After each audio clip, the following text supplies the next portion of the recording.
For the most wild, yet most homely narrative which I am about to pen, I neither expect nor solicit belief. Mad indeed would I be to expect it, in a case where my very senses reject their own evidence. Yet mad am I not, and very surely do I not dream. But tomorrow I die, and today I would unburthen my soul. My immediate purpose is to place before the world, plainly, succinctly, and without comment, a series of mere household events. In their consequences, these events have terrified, have tortured, have destroyed me. Yet I will not attempt to expound them. To me, they have presented little but horror. To many, they will seem less terrible than Baroque's. Hereafter, perhaps some intellect may be found which will reduce my phantasm to the commonplace, some intellect more calm, more logical, and far less excitable than my own, which will perceive, in the circumstances I detail with awe, nothing more than an ordinary succession of very natural causes and effects. From my infancy, I was noted for the docility and humanity of my disposition. My tenderness of heart was even so conspicuous as to make me the jest of my companions. I was especially fond of animals, and was indulged by my parents with a great variety of pets. With these I spent most of my time, and never was so happy as when feeding and caressing them. This peculiarity of character grew with my growth, and in my manhood, I derived from it one of my principal sources of pleasure. To those who have cherished an affection for a faithful and sagacious dog, I need hardly be at the trouble of explaining the nature or the intensity of the gratification thus derivable. There is something in the unselfish and self-sacrificing love of a brute which goes directly to the heart of him who has had frequent occasion to test the paltry friendship and gossamer fidelity of mere man. I married early, and was happy to find in my wife a disposition not uncongenial with my own. Observing my partiality for domestic pets, she lost no opportunity of procuring those of the most agreeable kind. We had birds, goldfish, a fine dog, rabbits, a small monkey, and a cat. This latter was a remarkably large and beautiful animal, entirely black and sagacious to an astonishing degree. In speaking of his intelligence, my wife, who at heart was not a little tinctured with superstition, made frequent allusion to the ancient popular notion which regarded all black cats as witches in disguise. Not that she was ever serious upon this point, and I mention the matter at all for no better reason than that it happens, just now, to be remembered. Pluto, this was the cat's name, was my favorite pet and playmate. I alone fed him, and he attended me wherever I went about the house. It was even with difficulty that I could prevent him from following me through the streets. Our friendship lasted in this manner for several years, during which my general temperament and character, through the instrumentality of the fiend intemperance, had, I blush to confess it, experienced a radical alteration for the worse. I grew, day by day, more moody, more irritable, more regardless of the feelings of others. I suffered myself to use intemperate language to my wife. At length, I even offered her personal violence. My pets, of course, were made to feel the change in my disposition. I not only neglected, but ill-used them. For Pluto, however, I still retained sufficient regard to restrain me from maltreating him, as I made no scruple of maltreating the rabbits, the monkey, or even the dog, when by accident or through affection they came in my way. But my disease grew upon me, for what disease is like alcohol? And at length even Pluto, who was now becoming old and consequently somewhat peevish, even Pluto began to experience the effects of my ill temper. One night, returning home, much intoxicated, from one of my haunts about town, I fancied that the cat avoided my presence. I seized him when, in his fright at my violence, he inflicted a slight wound upon my hand with his teeth. The fury of a demon instantly possessed me. I knew myself no longer. My original soul seemed, at once, to take its flight from my body, and a more than fiendish malevolence, gin-nurtured, thrilled every fiber of my frame. I took from my waistcoat pocket a penknife, opened it, grasped the poor beast by the throat, and deliberately cut one of its eyes from the socket. I blush. I burn. I shudder while I pen the damnable atrocity. When reason returned with the morning, when I had slept off the fumes of the night's debauch, I experienced a sentiment half of horror, half of remorse for the crime of which I had been guilty. But it was, at best, a feeble and equivocal feeling, and the soul remained untouched. I again plunged into excess, and soon drowned in wine all memory of the deed. In the meantime, the cat slowly recovered. The socket of the lost eye presented, it is true, a frightful appearance, but he no longer appeared to suffer any pain. He went about the house as usual, but, as might be expected, fled in extreme terror at my approach. I had so much of my old heart left as to be at first grieved by this evident dislike on the part of a creature which had once so loved me. But this feeling soon gave place to irritation, and then came, as if to my final and irrevocable overthrow, the spirit of perverseness. Of this spirit philosophy takes no account, yet I am not more sure that my soul lives than I am that perverseness is one of the primitive impulses of the human heart, one of the indivisible primary faculties, or sentiments, which give direction to the character of man. Who has not 100 times found himself committing a vile or silly action for no other reason than because he knows he should not? Have we not a perpetual inclination, in the teeth of our best judgment, to violate that which is law, merely because we understand it to be such? This spirit of perverseness, I say, came to my final overthrow.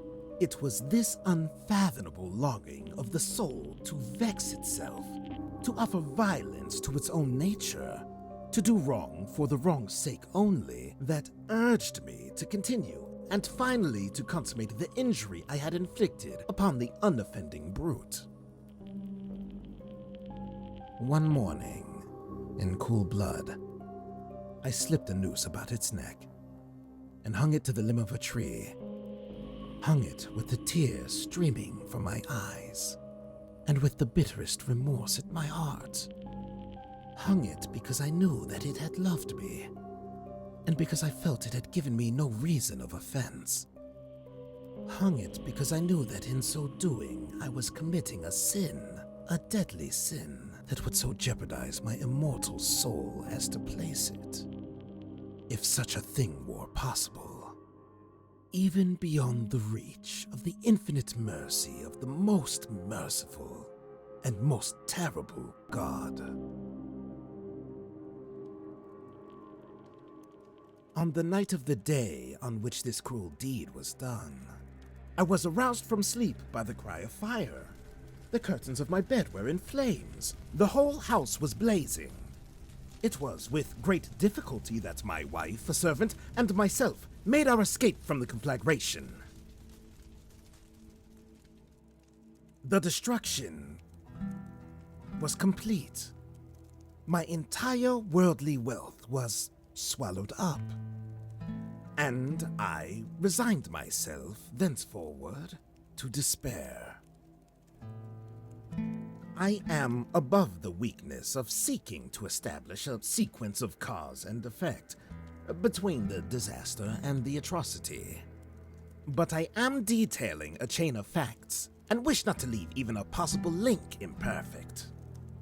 On the day succeeding the fire, I visited the ruins. The walls, with one exception, had fallen in. This exception was found in a compartment wall, not very thick, which stood about the middle of the house, and against which had rested the head of my bed. The plastering had here, in great measure, resisted the action of the fire, a fact which I attributed to its having been recently spread. About this wall, a dense crowd were collected, and many persons seemed to be examining a particular portion of it with very minute and eager attention. The words strange, singular, and other similar expressions excited my curiosity. I approached and saw, as if graven in bas-relief upon the white surface, the figure of a gigantic cat. The impression was given with an accuracy truly marvelous. There was a rope about the animal's neck. When I first beheld this aberration, for I could scarcely regard it as less, my wonder and my terror were extreme. But at length reflection came to my aid. The cat, I remembered, had been hung in a garden adjacent to the house. Upon the alarm of fire, this garden had been immediately filled by the crowd, by someone of whom the animal must have been cut from the tree and thrown through an open window into my chamber. This had probably been done with the view of arousing me from sleep. The falling of the other walls had compressed the victim of my cruelty into the substance of the freshly spread plaster, the lime of which, with the flames and the ammonia from the carcass, had then accomplished the portraiture as I saw it. Although I thus readily accounted to my reason, if not altogether to my conscience, for the startling fact just detailed, it did not the less fall to make a deep impression upon my fancy. For months I could not rid myself of the phantasm of the cat, and during this period there came back into my spirit a half-sentiment that seemed, but was not, remorse. I went so far as to regret the loss of the animal, and to look about me among the vile haunts which I now habitually frequented for another pet of the same species, and of somewhat similar appearance with which to supply its place. One night as I sat, half stupefied, in a den of more than infamy, my attention was suddenly drawn to some black object, reposing upon the head of one of the immense hogsheads of gin, or of rum, which constituted the chief furniture of the apartment. I had been looking steadily at the top of this hogshead for some minutes, and what now caused me surprise was the fact that I had not sooner perceived the object thereupon. I approached it and touched it with my hand.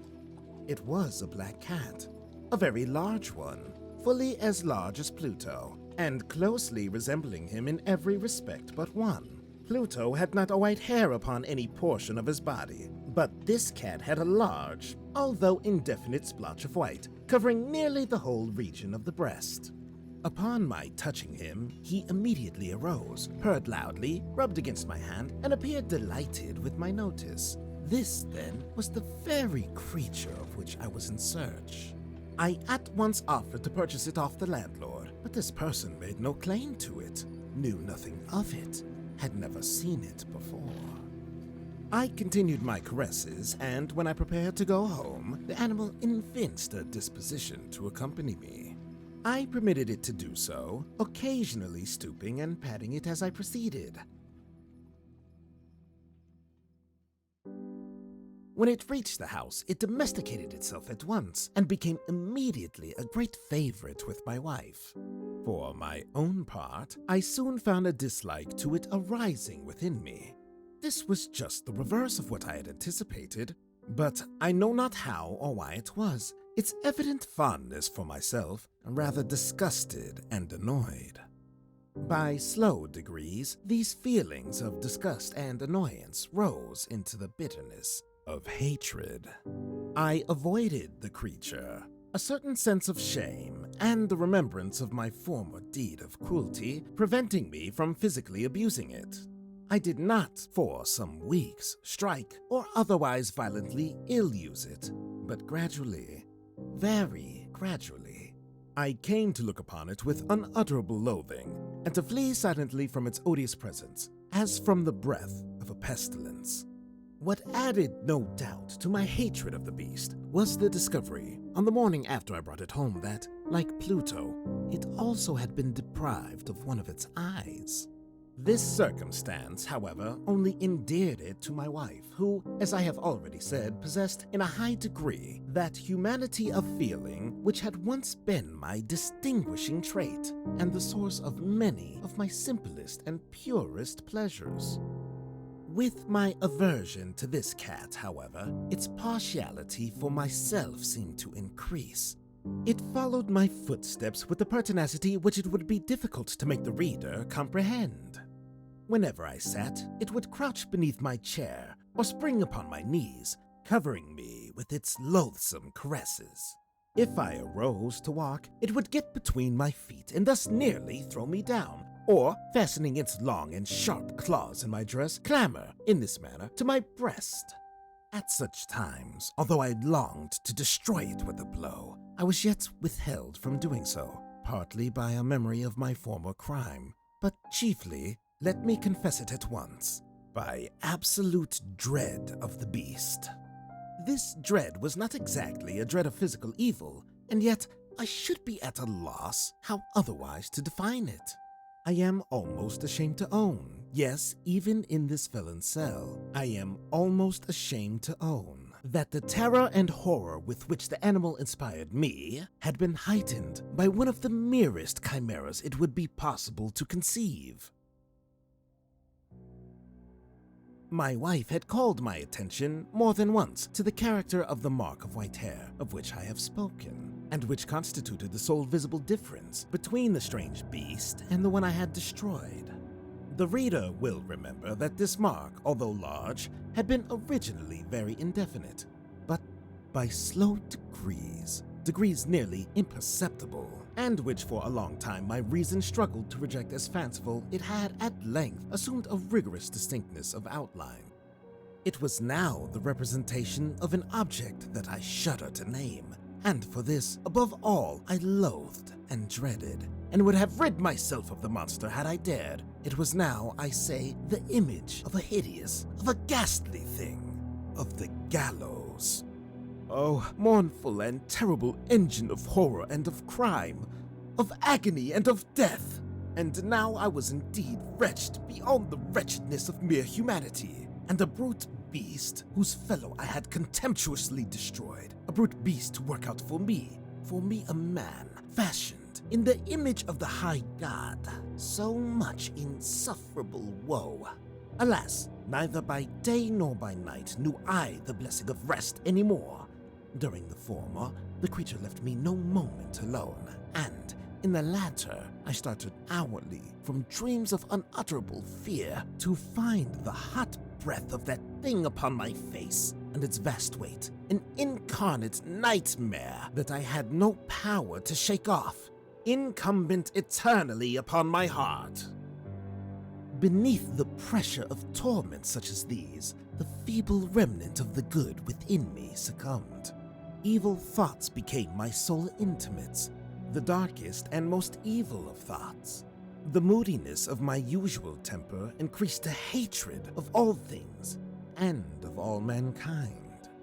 While, from the sudden, frequent, and ungovernable outbursts of a fury to which I now blindly abandoned myself, my uncomplaining wife, alas, was the most usual and the most patient of sufferers.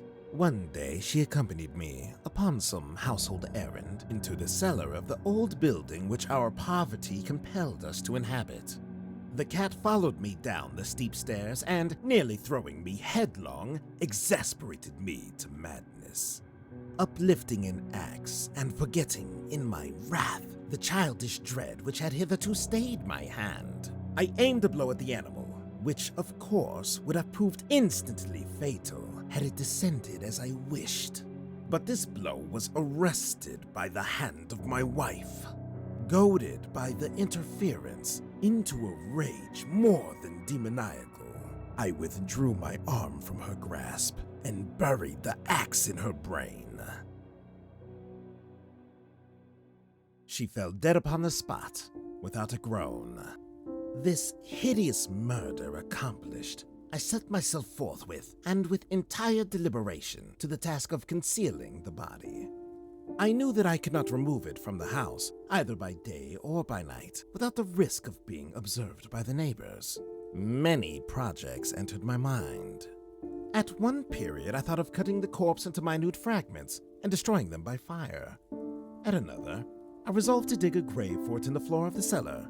Again, I deliberated about casting it in the well in the yard, about packing it in a box as if merchandise, with the usual arrangements, and so getting a porter to take it from the house. Finally, I hit upon what I considered a far better expedient than either of these. I determined to wall it up in the cellar, as the monks of the Middle Ages are recorded to have walled up their victims. For a purpose such as this, the cellar was well adapted.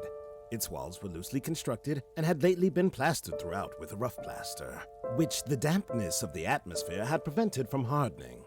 Moreover, in one of the walls was a projection caused by a false chimney or fireplace that had been filled up and made to resemble the rest of the cellar. I made no doubt that I could readily displace the bricks at this point, insert the corpse, and wall the whole up as before, so that no eye could detect anything suspicious. And in this calculation, I was not deceived.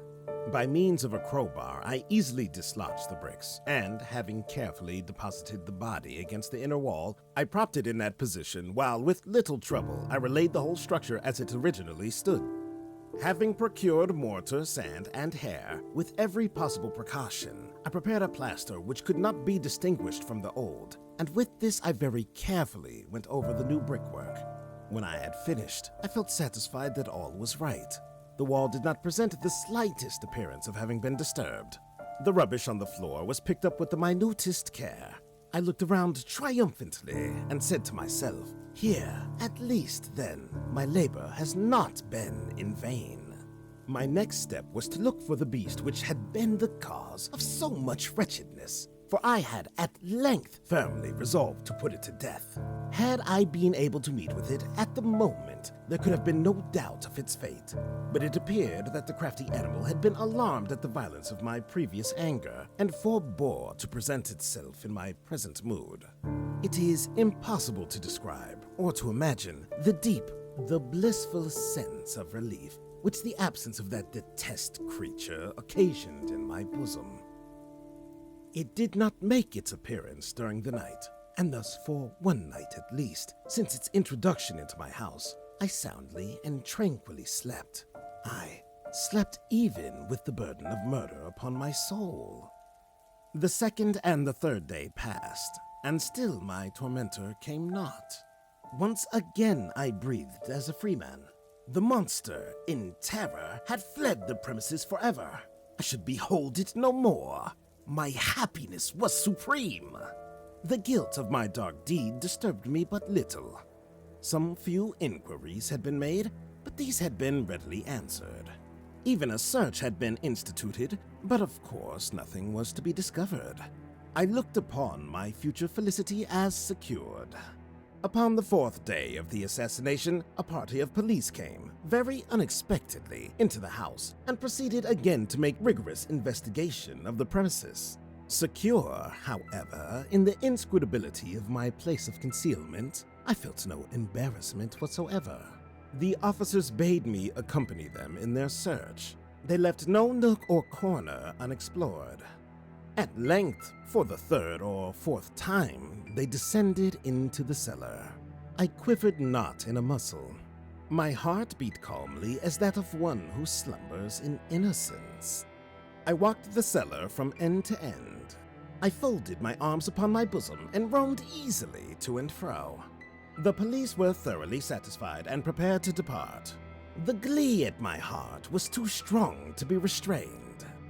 I burned to say if but one word, by way of triumph, and to render doubly sure their assurance of my guiltlessness. "Gentlemen," I said at last, as the party ascended the steps, "I delight to have allayed your suspicions. I wish you all health and a little more courtesy.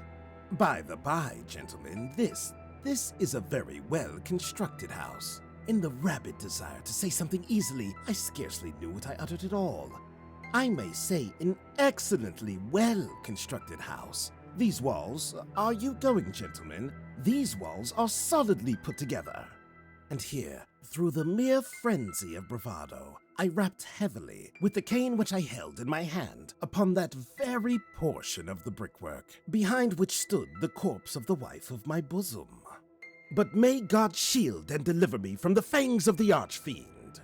No sooner had the reverberation of my blows sunk into silence than I was answered by a voice from within the tomb, by a cry, at first muffled and broken, like the sobbing of a child, and then quickly swelling into one long, loud, and continuous scream, utterly anomalous and inhuman, a howl, a wailing shriek, half of horror and half of triumph, such as might have arisen only out of hell, conjointly from the throats of the damned in their agony and the demons that exult in the damnation. Of my own thoughts it is folly to speak. Swooning, I staggered to the opposite wall. For one instant the party upon the stairs remained motionless, through extremity of terror and of awe. In the next, a dozen stout arms were toiling at the wall. It fell bodily.